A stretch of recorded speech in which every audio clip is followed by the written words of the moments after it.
Go to your blow. When we analyze the data, that's really what it looks like people do when they run in a race. Go out way too hard, crash and burn as they get to the end. That's why today we're going to talk about pacing. Ntutu, talk to me about the ideal pacing strategy. So for most races, at least races that we take part in, 5Ks, 10Ks, half marathons and marathons, the ideal thing is an even pace strategy. What you want to do is you want to distribute your energy as evenly as possible from the start all the way through to the end. You don't want to be doing surges in the middle or random bits where you're going faster than you should. Of course, you got to take into account that some routes might be different, if there's hills and that sort of thing, which is why we want to talk about effort as well. You want to distribute your effort evenly throughout the race. Ntutu, that sounds great, and absolutely, in theory, meting out your energy requirements evenly over a race makes perfect sense. But when we look at world records, particularly in the 5 and 10K, it looks a little bit different. Talk to us a little bit about what you explained or showed to the team in the research paper the other day. So what's interesting is that obviously with track being so popular, there have been a lot of people that have looked at the different races and how those races have been paced. So if we look at the 5K and 10K world records from, say, the last 10 or 20 years, what we find is that I've just said that even pace is the most ideal strategy, but actually what happens is that the first kilometer is usually the fastest kilometer. And then what happens then is that the runners will settle into a rhythm.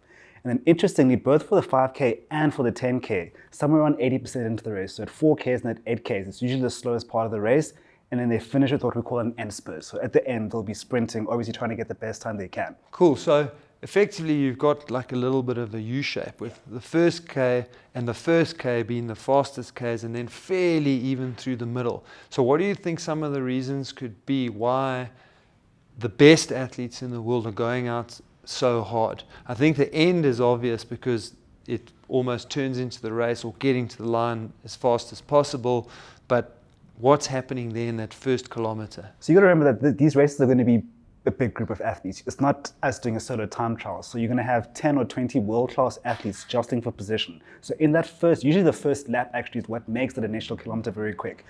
So if you look at lap by lap splits, that first lap is usually going to be the fastest lap as the athletes are fighting for position and trying to get themselves in the best position to attack the race should it need to at later stages. And already within the second lap, the runners are settling in, but that first lap is usually about 2 or 3 seconds quicker than all the other laps in the race. And then they'll settle into their rhythm. And then the one thing that's always interested me, because in my own personal running and certainly with the people that I work with, that, let's call it second last K, or the third last and second last K and the 10K and the fourth K and a 5K is always the slowest kilometer whenever they do a time trial.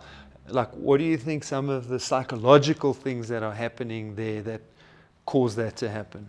I mean, 5K and 10K races, and we know, they are high intensity efforts. I mean, if you look at elite 5K races, they're running at close to their VO2 max. So you've been, and for them, it doesn't seem that long, but they've been sustaining a solid effort for about 10 minutes. And that's the stage when you start to feel possibly a little bit of a burn coming into the legs. And part of it is that you're trying to preserve as much energy as you can for the finish. You're starting to analyze, am I going to get to the end? And the moment that there's that little bit of doubt, it's not so much doubt, but more calculation, a mental calculation and a physiological calculation about, am I going to get to the end? You slow down a little bit, and then once you realize you're going to get there, there's the finish. Then that end spurt comes in. Cool. So we're talking about pacing and getting it right, particularly in the kind of general population, guys like you and me and slower runners. What we often see is a complete balloon out when you hit that kind of 3 to 5 kilometer mark in a 10K and when you hit I call it the 2/3 mark, okay? And that is as a consequence of going out way too fast. So what are some of the strategies that we can put in place that we make sure that we don't get to that 2/3 mark and blow up? And what, if we infer from 5 and 10Ks, are the implications when we move into marathon and beyond? So in terms of controlling in the short races, you need to be aware of how fast you're going. Often you have a plan. You go into a race, you decide you're going to run, say, a 5K in 30 minutes. You know, 6 minutes per K. You might run the first K a little bit faster, 5:55, and then you'd settle into your pace. oftentimes runners get sucked into what's going on with other people around them. And this is very, very difficult in the race environment. Everything, and also in races, things feel easier. We know that your body prepares you through hormones and adrenaline, the sort of thing for you to race, and your perceived effort is usually lower than what you think it is. So then often runners get sucked into a faster pace than they are, and then it feels good. Of course, the first K of a race, it doesn't feel too difficult, and then you settle in, and the cost of that we know is exponential once you reach that critical point, that 2/3 mark that you speak about. Yeah, so that's something that I've seen over and over in my running career. And there was a particular guy that I did a little bit of training with, but a lot of racing against. And his name was Dr. Letseka. But it didn't matter whether it was a 5K or a 10K, a 21K or a marathon. I always caught him with about a quarter of the race to go. He blew up at the 2/3 mark in every race, no matter what the distance, and I caught him with about a quarter of the race to go. And obviously, the longer the race was, the further and further I used to beat him by, because the more you unravel when you go longer. So taking that now and helping people to learn to pace themselves better, I want to chat a little bit around VO2 max and threshold paces and the relevance thereof, because a 5K for you is not the same as a 5K for Dev if we're just comparing two people on our coaching team. So really, when we talk about VO2 max pace in the elites, we're talking about 5Ks. When we talk about threshold pace in the elites, we're talking about 10Ks. But really, if we talk about those two physiological parameters and how we implement them in training, what does that mean in terms of relative time versus intensity? So of course, we mentioned that for elite athletes, they run 5Ks in 12 minutes for the men, 14, 15 minutes for the women. And you've got to realize that that's the pace that you can hold for that time. So if you as an amateur runner go out at VO2 max and you're trying to run a 5K, you're going to blow within 15 minutes. And it might be 2Ks or 3Ks, if you're lucky 4Ks, but you will blow.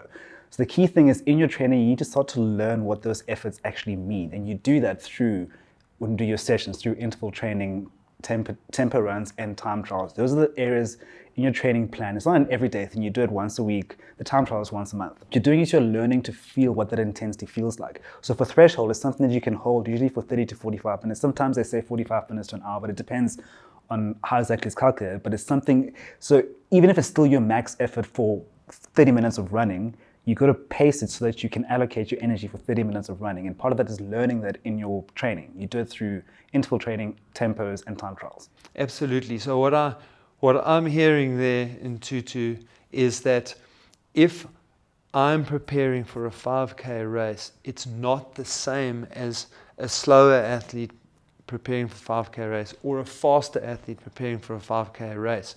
And so when we are deciding on the training sessions we're doing, we're actually training for the time allocation rather than the distance. And that's how we can adjust the relative paces. And so if you are targeting, for example, a 30-minute 5 kilometer, that means you need to be doing more threshold type sessions, not VO2 max sessions, to prepare you better for that race. And you see this as you move from 10K to the half marathon. Because again, if you're doing a half marathon as an elite athlete in an hour, you're still going to train for 21Ks, but in terms of the intensity, you're training to run a race for an hour. But if you're training to run a half marathon, in 2 hours, it becomes more of an endurance event than a pure stamina event. And then we've got to shift our training focus away from the high intensity work towards more endurance based work. You don't abandon intensity, but it's the relative amount and how much of it you do in relation to how long you'll be taking to run the race.